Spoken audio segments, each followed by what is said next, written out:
Hello, everyone, and welcome to another edition of Mormon Stories Podcast. I'm your host, John DeLynn. It is July 31st, 2019, and today we are beginning to broach a very sensitive and what some would say very important topic, very controversial topic, a topic that has been around for probably 3 decades, but has been addressed minimally for a lot of reasons, including the fact that it's incredibly complex, it's incredibly controversial, it's incredibly sensitive, and I think a lot of people are scared to talk about it. But I have had so many people reach out to me over the past 14 years bringing up this topic that I feel like it's super important to at least give it some brief, concise, as thoughtful as possible, and as balanced coverage as I can. Today, I'm going to give just a brief introduction to this topic. It's just going to be me for this episode. And then the plan is to bring on some other experts or firsthand witnesses or accounts to help fill in with story some of the details. And I'll just get right to it. Today, the topic of this, what will become a series, is the claims of satanic ritual abuse within Mormonism. And some of you are going to know exactly what I'm talking about. Others of you are going to be like, "What the heck? What is he talking about? This doesn't happen. This isn't a thing." It's definitely a thing in the sense that it's very pervasive. People talk about this all the time and everywhere. And I recently have been kind of flooded or inundated with people wanting to talk about it. So we're going to talk about it. And today, again, is going to be just kind of an overview. So I am going to give you first sort of an introduction to my history with claims of satanic ritual abuse. We are live streaming this episode. So, of course, we welcome you sharing this with anyone that you think might be interested. And we would welcome any comments or questions as you're listening to this introduction, and I'll do my best to get to them. But let me start with an introduction and a little bit of context. So, obviously, I grew up Orthodox devout Mormon in Houston, Texas. I loved it. I loved rock music as well. And so the first I heard of anything related to kind of Satanism or satanic ritual was as a kid, as I was falling in love with rock music. And I began to be exposed to AC/DC and Ozzy Osbourne and Led Zeppelin and all those sorts of musicians. And then as I learned about Bruce R. McConkie and the Book of Mormon Doctrine, we began to be warned about anything dealing with the occult or Satan, etc. I remember Ouija boards being, forbidden and warned against by my seminary teacher. I remember reading Lex de Azevedo's book, Pop Music and Morality, and how he tried to pin satanic, worship on musicians like, Led Zeppelin and was it Queen? I don't remember all the different people that were accused or artists, but of course, AC/DC was, releasing albums like Highway to Hell and Dirty Deeds and Hell's Bells. So a lot of people were like thinking about Satan and rock music. Ozzy Osbourne was like biting off the heads of bats and making friends, or at least the appearance of friendship with this guy Crowley, Aleister Crowley, I think was his name, who was, I believe, at some point the head of the Church of Satan in the 80s. I don't, I'm not going to pretend to be a historian here, but I'm just giving my recollections. I think there was even a song about Mr. Crowley on one of Ozzy Osbourne's albums. And so, like, as a Mormon kid growing up in the 80s, I definitely was exposed to ideas or thoughts around Satanism. I don't think much more of that sort of affected my life. Of course, you'd hear these missionary stories of missionaries casting out demons by raising their right hand. Seminary teachers would love to tell those sorts of stories about how the priesthood could be used to cast out Satan.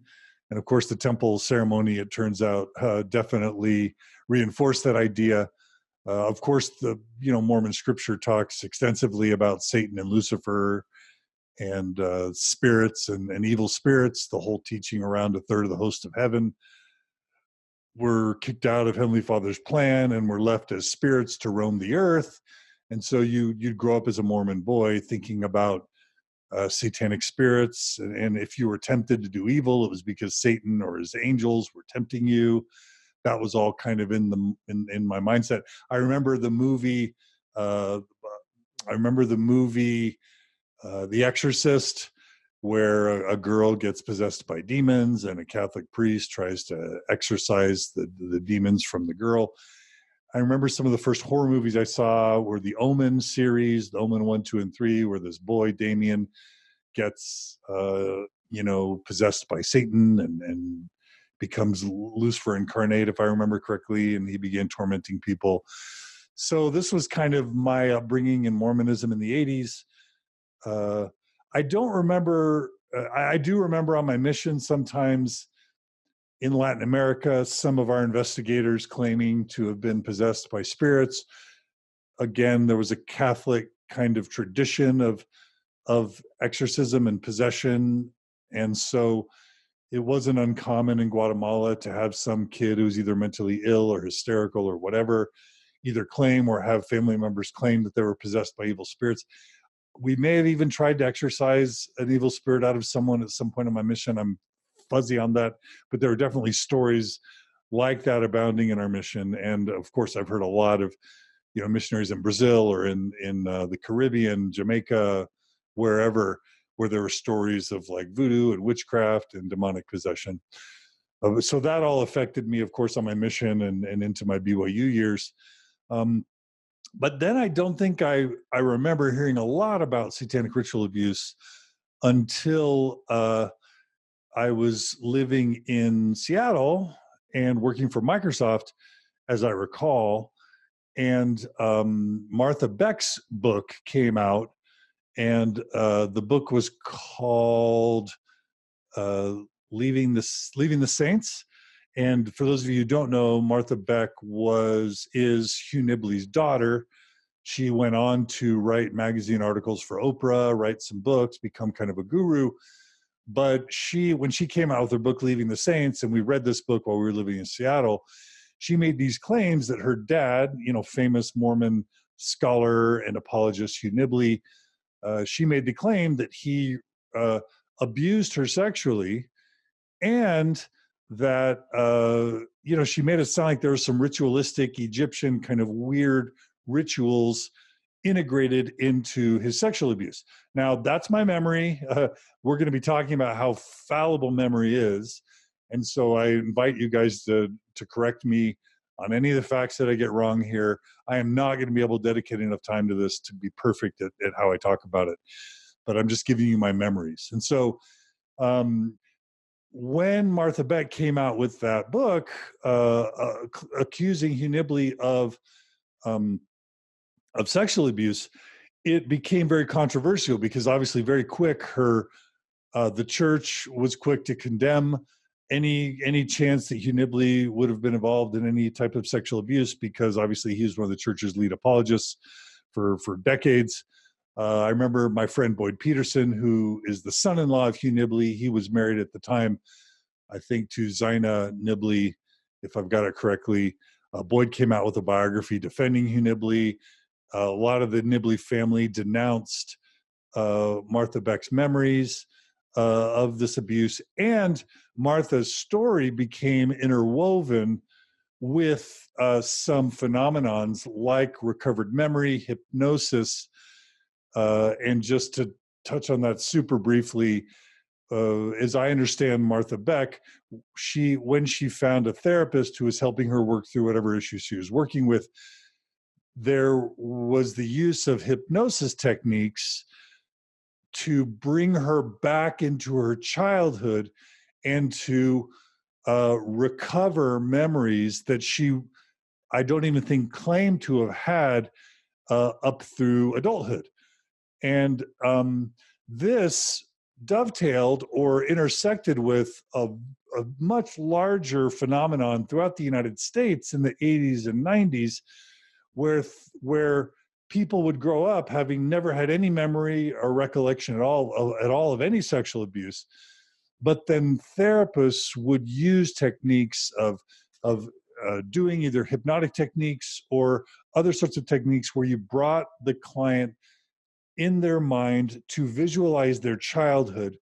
And by some reports, through suggestion, things like, hey, you were sexually abused. I think you were sexually abused. Oh, a lot of these symptoms that I'm hearing from you remind me a lot of my sexual abuse clients. Are you sure you weren't sexually abused?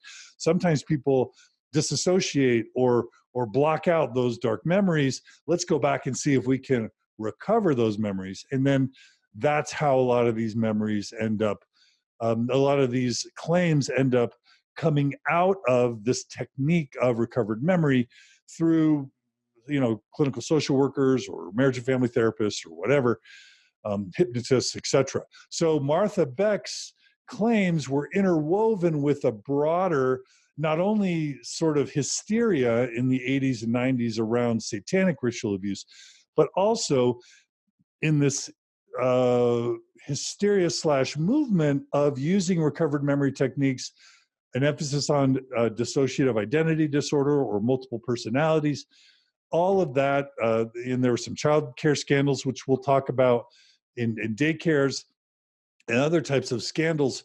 All of the Martha Beck stuff happened in the context of these broader movements that were going on in the United States. And so, most of the outside Mormon world just were like, well, of course Mormons sexually abuse people because Mormons are weirdos. And of course Martha Beck is telling the truth because she's really smart. And I think she went to Harvard. And so Martha became a big star, became an Oprah protege, became a life coach and a healer, whatever. But inside Mormonism, of course, we've all, those of us who are believing and active just dismissed her claims and wrote it off as hysteria or recovered memory. And I remember all this happening while I was living in Seattle working for Microsoft. Next, once I left Microsoft and came to, Logan to begin Mormon Stories, I started in 2005. Immediately, listeners would tell me about claims of satanic ritual abuse that they claim or claimed loved ones had experienced in the 80s and 90s, and sometimes even more recently. So I started as Mormon Stories podcast host hearing about claims of satanic ritual abuse from very early on in my podcast. And at the time, I knew enough about Martha Beck and recovered memory to where I always had concerns or suspicions around these claims. And we'll get into why sometimes these claims can be just really hard to believe.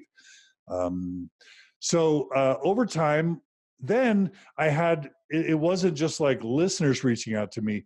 I have had certain friends, close friends, dear friends, reach out to me over the past 10 years and tell me that they themselves experienced firsthand satanic ritual abuse within a Mormon context, or ritualistic sexual abuse within a Mormon context. And sometimes it was victims or people who claimed to be victims. Other times it was family members who had a hard time believing or buying these stories. And in some cases, it was even tearing apart these families because victims never, the worst thing you can do is not believe a victim from the victim's perspective. But also, there are family members that are just like, this can't have happened. I can't believe this has happened. These stories are too far-fetched. And so, people close to me either reported being severely negatively impacted by these claims, or family members were telling me that these stories were tearing families apart. So that kind of took this level of severity to a new level for me. Then, interestingly enough, when I started my PhD in 2009 at Utah State University, there were one or two therapists or professors in my program who were huge advocates for believing and treating satanic ritual abuse. And so in my training, I would sit there with these other 8 or 10 graduate students getting their PhDs or their master's degrees. And I would have a professor telling me these stories of, like, you know, women being enslaved as sex slaves, and women having babies that were hidden from the world, and then they were forced to either sacrifice these babies or eat them, uh, and or children being sexually abused in satanic like rituals by Mormons, by active Mormons, believing Mormons, bishops, stake presidents, like um, big, massive, severe, serious claims coming from one of my professors at Utah State University. And she made it sound like every week she had different clients, and that for years and years and years, she had treated hundreds of clients who made these sort of claims.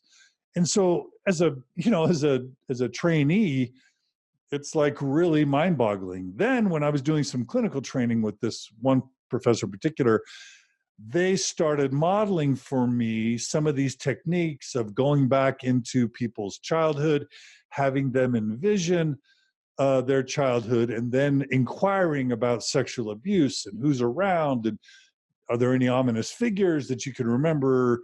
And I'm not claiming that they were teaching me recovered memory per se explicitly, but there was a heavy emphasis on dissociative identity disorder, on split personalities. And there was a heavy emphasis on going back into childhood memories and seeing what could be harvested. And that was really troubling to me. And so I would go to other professors at Utah State University and say, man, some of these techniques are kind of really scary or potentially unethical. And a lot of these other professors were like, yeah, we don't like that, but this person has a lot of power and influence in the department. And so we're just going to leave that alone. And so, again, I was left with some exposure to this sort of thing. Then, just randomly out of the blue, someone emailed me, a listener emails me and says, hey, that professor's name that I just told you all about here on Mormon Stories? This person was a therapist to my daughter for years. And after a couple of years of therapy, they convinced my daughter that I had sexually abused her through recovered memory techniques. And, I have never sexually abused my daughter, and it's wrecked my relationship with my daughter. And so, again, totally out of the blue, unrelated to any of the stuff. I'd never really talked about it on Mormon Stories that I can recall. I hadn't shown an interest in it. I've got people from the community telling me that professor you're studying under has wrecked my life by convincing my daughter I sexually abused her when I didn't. So, like, again, another instance of this issue touching me. So that was all kind of, again, weighing upon me. As a faith transitions coach, once I graduated with my PhD and started doing coaching, again, I've had several clients come to me and claim that they were involved in ritualistic sexual abuse, satanic or not, within a Mormon context. So again, more clients now, not just like listeners, but clients reporting it to me and wanting me to help them with the healing process. Then everything kind of exploded with the Harvey Weinstein thing, with the Me Too movement, with Bill Cosby, and then really exploded with the Joseph Bishop McKenna Denson story, with the Lowell Robinson, Chris Swallow story that we covered, and with the Sterling Von Wagner and Sean Escobar outbreaks. It's just like whatever frequency of reports that had come to me about sexual ritual abuse within Mormonism, like tripled. And just every week, somebody's coming to me saying, this happened to me, this happened to a friend of mine, this is tearing our family apart. And then, of course, with the West Virginia settlement that was covered by Vice News, the sexual abuse within Mormonism, the Boy Scout abuses, and thousands of others, it sort of like opened my mind to this idea that, who knows what really has happened out there. But what we know for a fact is that Utah has rampant child sexual abuse, that the LDS Church has this long history of covering up sexual abuse, of discouraging family members from reporting sexual abuse to local authorities, of having Curtin McConkie field the phone calls from abuse victims and discouraging them from telling anyone or reporting this to the police, of protecting the church and sexual perpetrators at the expense of victims. And in the case of people like Sterling von Wagenen or Lowell Robinson, rewarding pedophiles with like a mission presidency or a stake presidency, or in the Sterling von Wagenen case, being on a stake high council, or even being in charge of directing the Mormon Church's temple videos, even though they're a known sexual predator. And so, like, you know, and who would have guessed that the Joseph Bishop McKenna Denson thing could have happened at all? That an MTC president, Mission Training Center president in the 80s would rape a sister missionary in the MTC in a rape room in the basement of the MTC. And we have Joseph Bishop admitting this, you know, some form of sexual assault in his audio recording with McKenna Denson, but also to the Provo police or the BYU police previously. So, like, it opened my mind to the idea that there is ritual abuse out there. There appear to be massive cover-ups of sexual abuse within Mormonism. And it's kind of like blowing open in 2018, 2019. So then I learned about this book called Paper Dolls. And for those of you who haven't heard of this book called Paper Dolls, it's a book that was released, I want to say in the, let's see, I'm looking it up right now on Amazon. Yeah, it was released in 1992. Again, right at the maximum sort of point of these claims of ritualistic sexual abuse. And it basically, and I have not read the book, I'm not even going to do it justice, but I'll read the description. The authors chronicle the trauma of sexual abuse as only individuals who have lived through this horror can. This book should be read by adults molested as children, therapists working with victims and perpetrators, and any person who has not yet confronted the reality of sexual abuse or denies it could happen in their family or neighborhood.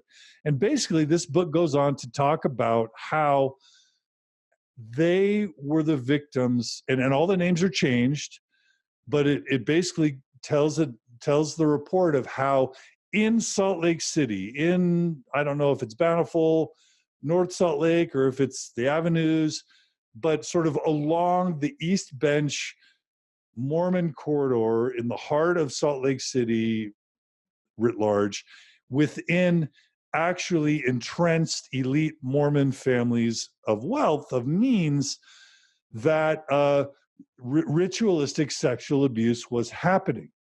And again, this book, it's out of print.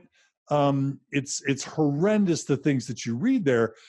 I have close friends who actually know some of the people upon whom, upon whose lives upon which this book was based. And it even goes so far as, through several people, that Russell M. Nelson, the current Mormon Church's prophet, that his daughter and son-in-law were characters depicted in this book, if I have that memory correctly. And many of you will know that either this year or last year, Russell M. Nelson's daughter and son-in-law were named, or anonymously or by name, as perpetrators in a lawsuit against the church for protecting sexual abuse victims. And again, I'm not a lawyer. I'm not claiming to have any of these details right. But from several different sources, it's been reported to me that Russell M. Nelson's daughter and son-in-law were personally involved in ritual sexual abuse. And somehow it was all tied to either this book, Paper Dolls, or to other stories like that. Now, I'm not claiming that Russell Nelson's daughter and son-in-law were involved in sexual abuse at all. I'm claiming that these reports have come to me through multiple varied sources, and through people that I consider to be credible people. That doesn't mean that they always have their memories right or don't believe rumors, but like, it's a thing. And it's a thing that people are scared to talk about and they don't want to talk about. So that book, Paper Dolls, and I've had clients come to me and tell me, if you read Paper Dolls, the same thing that happened in Paper Dolls happened to me. So all of that has been a thing over the past year. And then some of it has even been tied somehow to Elizabeth Smart. So apparently Brian David Mitchell, who was Elizabeth, he had abducted Elizabeth Smart and was her rapist. Somehow the rumors are, what I've heard is that Brian David Mitchell was involved in some of these ritualistic sexual abuse happenings in Salt Lake the years prior to him abducting Elizabeth Smart. So, by last year, several of these happenings got reported to the news media, ABC, CBS, NBC, Vice News, lots of different media outlets. And there was, and because of the Spotlight movie about sexual, cover-ups of sexual abuse and pedophilia in the Catholic Church, because of Harvey Weinstein, the Me Too movement, Bill Cosby, and all that stuff, because of Joseph Bishop and McKenna Denson, all of these things generated a lot of interest in the news media covering these types of stories.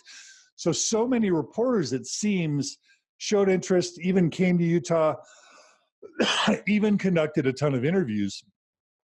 And in several instances that I was personally aware of or involved in, stories of sexual abuse, stories of sexual abuse cover-ups by the Mormon Church, and even stories of satanic ritual abuse all got intermingled and reported to these news reporters.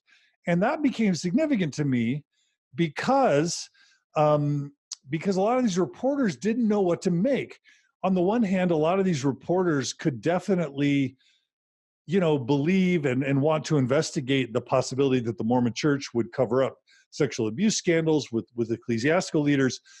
But as soon as all that gets intermingled with,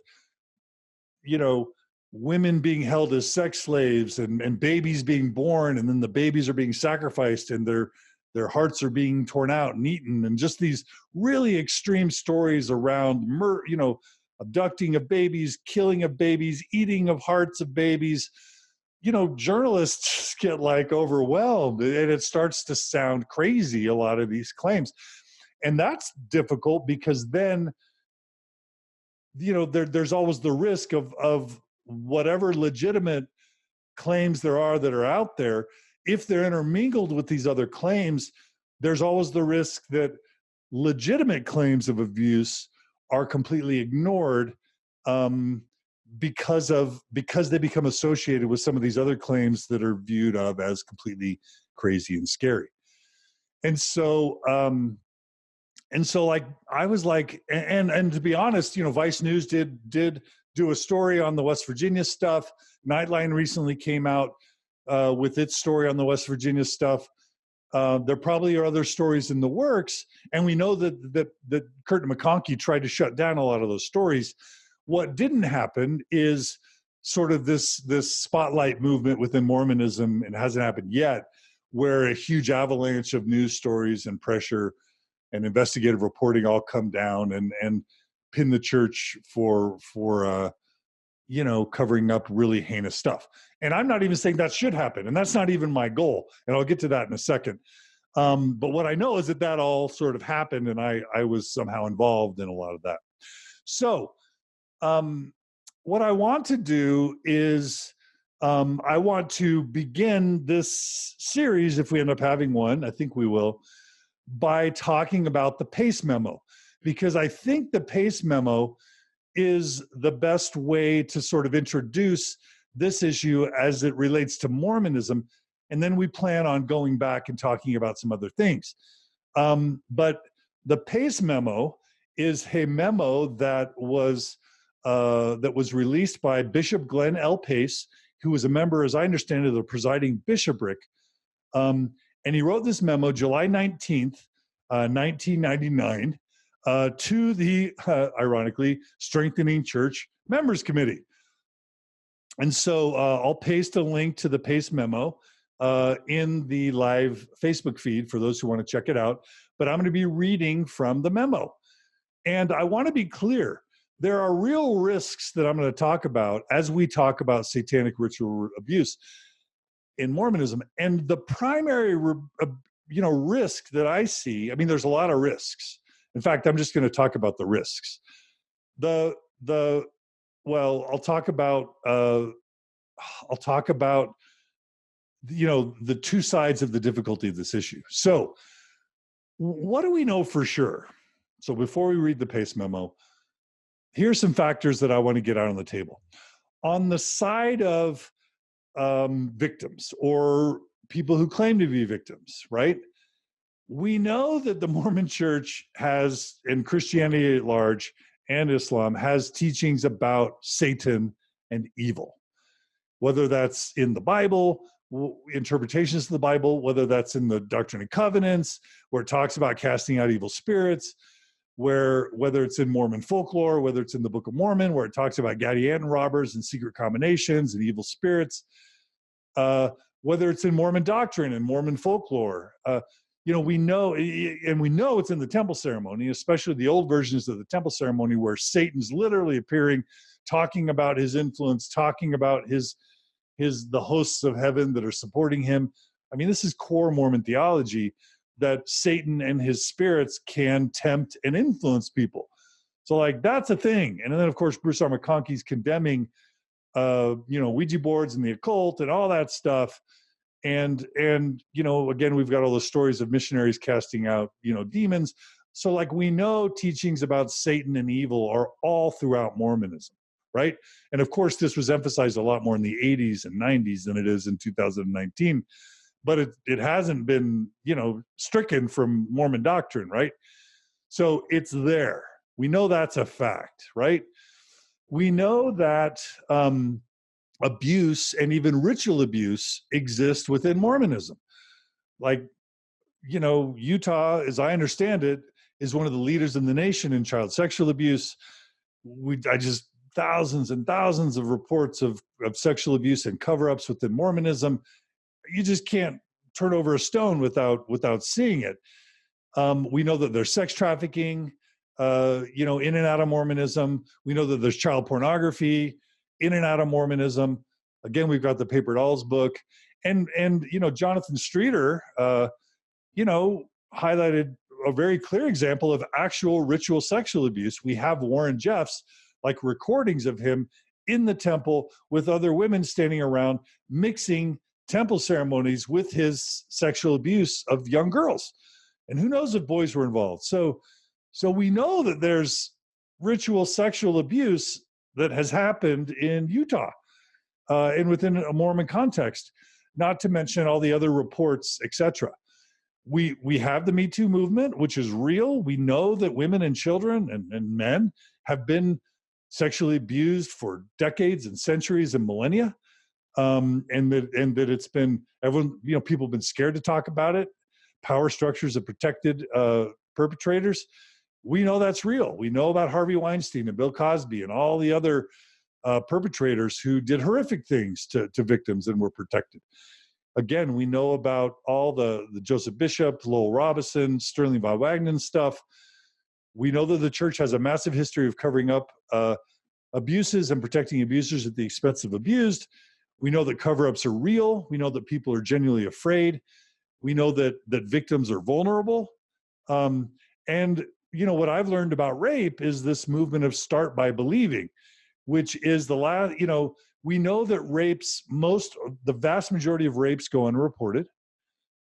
And of those small percentage of rapes, let's just say very small percent, maybe 1% that ever get reported, even a smaller percentage end in conviction, because it often comes down to a he said, she said kind of thing.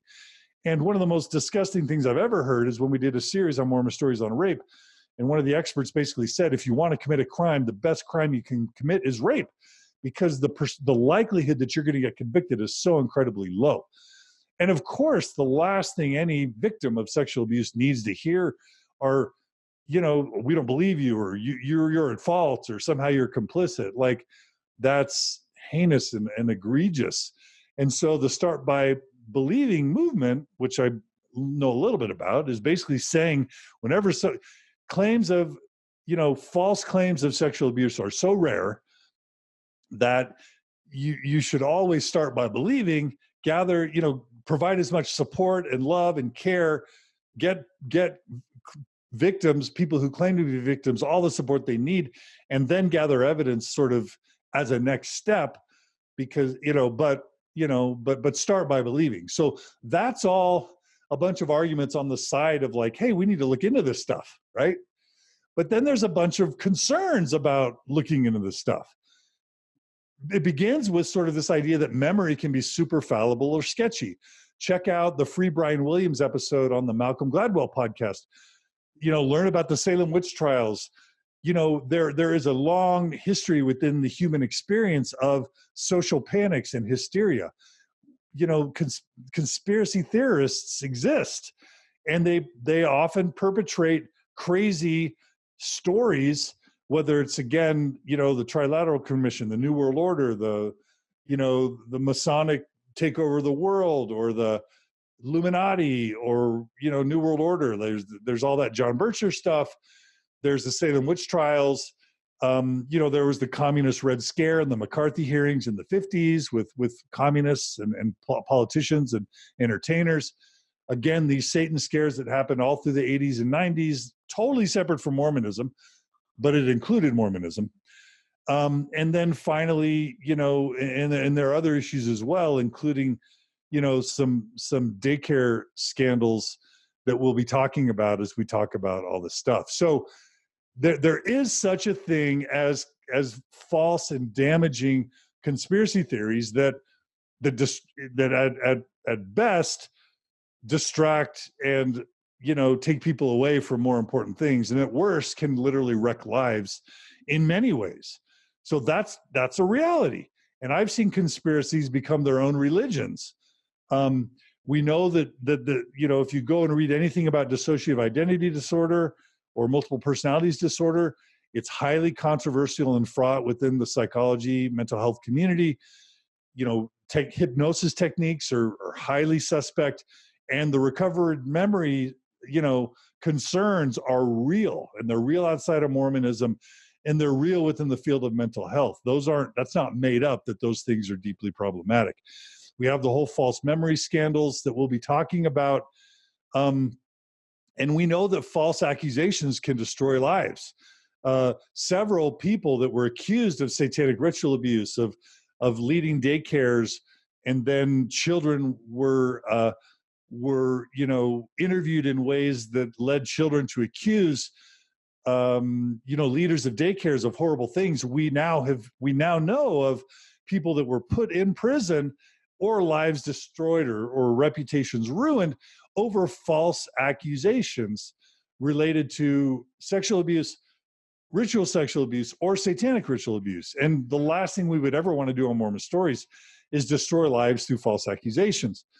And we know that anyone who, it's a very common thing that anyone who tries to apply skepticism or doubts, even in the sexual satanic ritual abuse scandals in the 80s and 90s, journalists that tried to just gather the facts and show healthy skepticism on some of these claims were oftentimes maligned, and their reputations were severely harmed or attacked just for trying to get to the bottom of facts.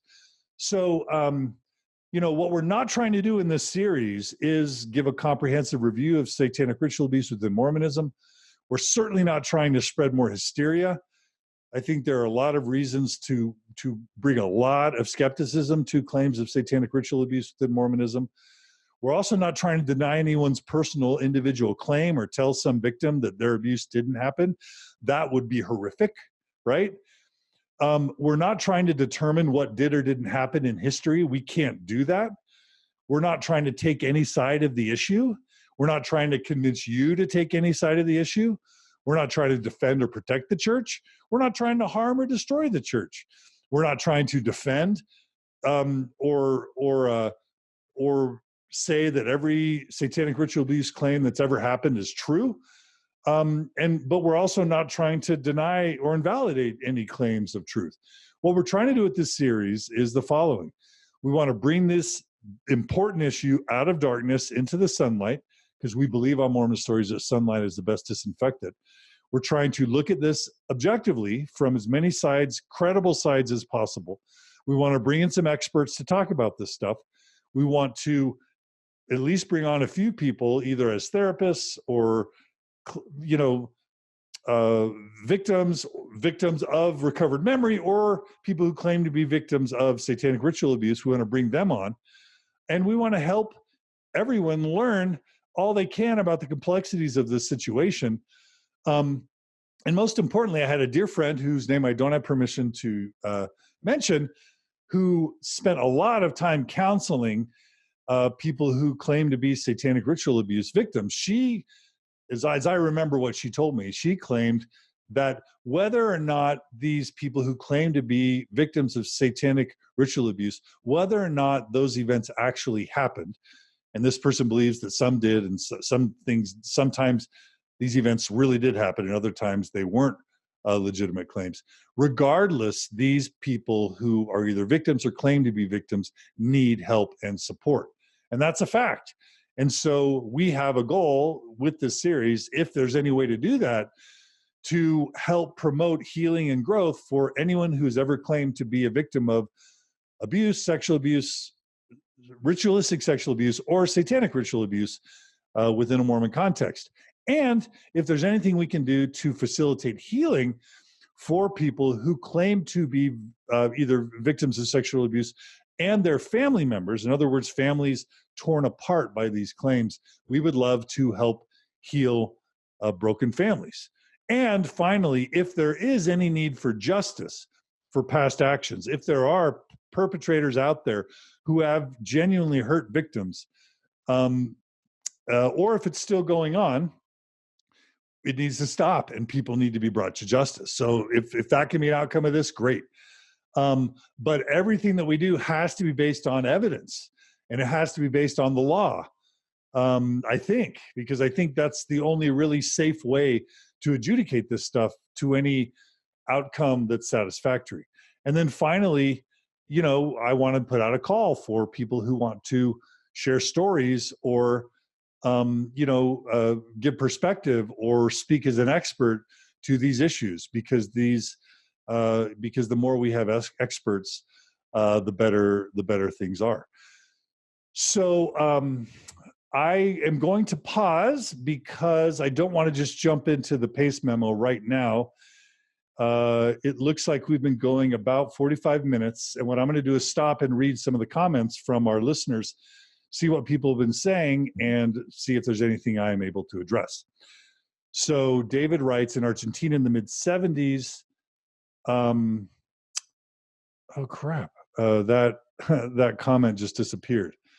So I will read some other comments. Rod writes, Jay's Journal, book by Beatrice Sparks, was thinking about doing an indie film based on this, but it has so many problems. I've done a lot of research on this matter in Utah. So Rod's saying he and others have thought about doing movies about this, but it's so problematic to get to the truth of it all that they haven't made progress.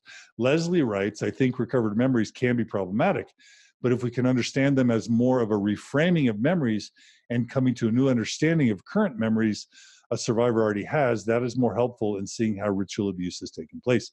Thank you, Leslie. I know that you have fought hard for this type of advocacy, and I respect what you've done to try and help shed light on this, and I appreciate that perspective. And I definitely think helping people understand memory is a crucial component to this. Courtney writes, love the Thrive shirt. Can't wait to get planning next year's Thrive event. So yes, we have a Thrive event coming up in November, which is phenomenal. We're super excited about it. I'll be announcing that soon, but mark your calendars for November Sunday, November 17th, we have a phenomenal event planned for that. Let's see, what else do we have from listeners? Paul writes, wow, John, digging the facial hair. Thanks. I got a little goatee from my time on vacation.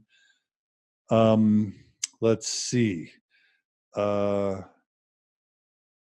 Ann also writes, because victims think they may actually be believed now, they have been used to being silent, not only about abuse, but even more about satanic ritual abuse. So yes, there are so many people who claim to be victims who have been scared to talk about it. And that's part of what we're trying to address here.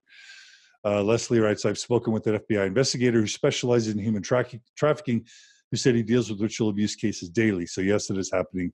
We just do not recognize it as ritual abuse. I believe that's probably true. Elisa writes, happened to me. The church protected my abuser. Police were never called. He did not lose his calling, and the bishop did not allow his daughters to play with me anymore. Alicia, we are so devastated for what's happened to you. And that's we're trying to help prevent things like this from happening again. Leslie writes, yes, and despite the claims against Russell and Nelson's own family, they were promoted to mission presidents. So Leslie's talking about the son-in-law and daughter against whom some have claimed they were involved in ritualistic sexual abuse, and the fact that they became mission president and mission president's wife. That's all part of the lore.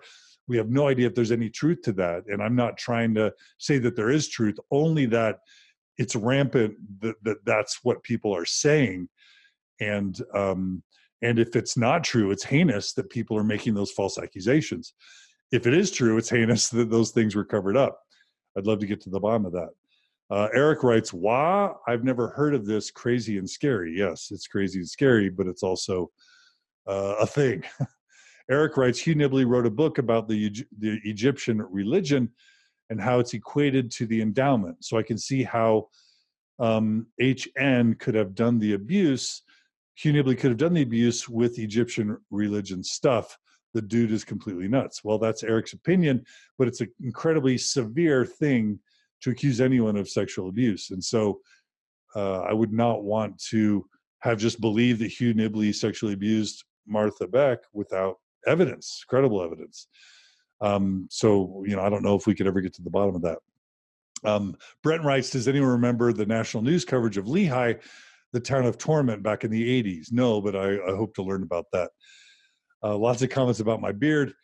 Trent writes, yes, in fact, the same therapist who was involved with hypnotic memory retrieval in that case duplicated that disaster in an alpine stake he was in. It was so horrible. So many lives were ruined for false accusations. So Trent is responding to Brent's comment about news coverage of recovered memory stuff happening in Lehi in the 80s and how that spread to Alpine, and how a lot of people, according to Trent, were in the Alpine stake were falsely charged. And again, I hate false accusations as much as I hate actual abuse, because both destroy lives. So we're against both of those.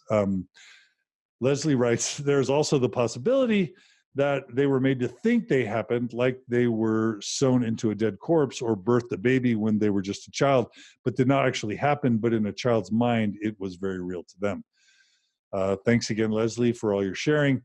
Okay, so that's the main comments that I'm able to find right now. So what I'm going to do is sort of close this first episode as an introduction.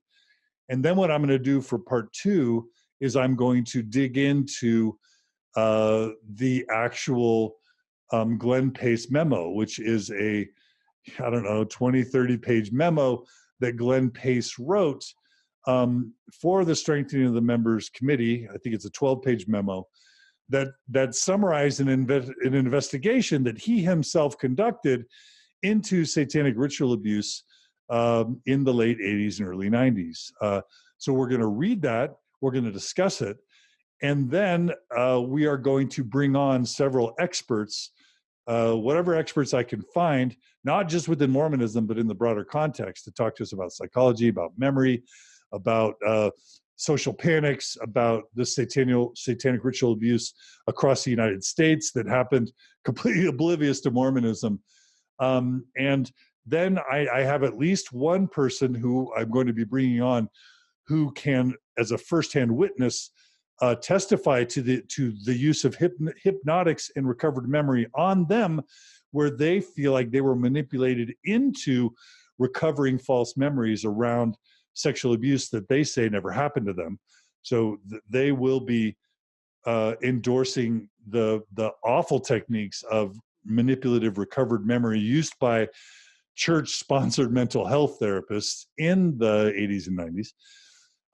And if there are any actual victims of satanic ritual abuse or experts along this lines who can share with us either firsthand accounts or evidence or reports of actual convictions, we don't want to spread hysteria or make false claims, but any firsthand claims with evidence or reports of actual convictions or whatever, I welcome them to come on Mormon Stories, because we need to get all this out in the open. So I hope you guys have enjoyed this introduction. Enjoyed is a tough word. I hope you found this interesting or useful in some way, and come back to the next hour where we're going to be talking about the Pace Memo. And we hope to bring on Sandra Tanner, because Sandra Tanner and Gerald Tanner did a response to the Pace Memo after it happened. So we hope to bring her on as well. So thanks for joining us today on Mormon Stories. I hope you guys value how I covered this introduction to the topic. If you have feedback, criticism, suggestions, please message me, email me at mormonstories@gmail.com, message me on Facebook. I will take all the feedback I can get. I want to handle this responsibly. I don't know if we'll only have 2 or 3 hours of this, or if we'll have 5 or 10 hours of this, but I know that I would love constructive feedback to help us cover this in a way that's useful. So thanks everyone for joining us, and check back soon in just a short amount of time for more on this episode. Love you guys. Thanks for your support with Mormon Stories, and we'll see you guys very soon.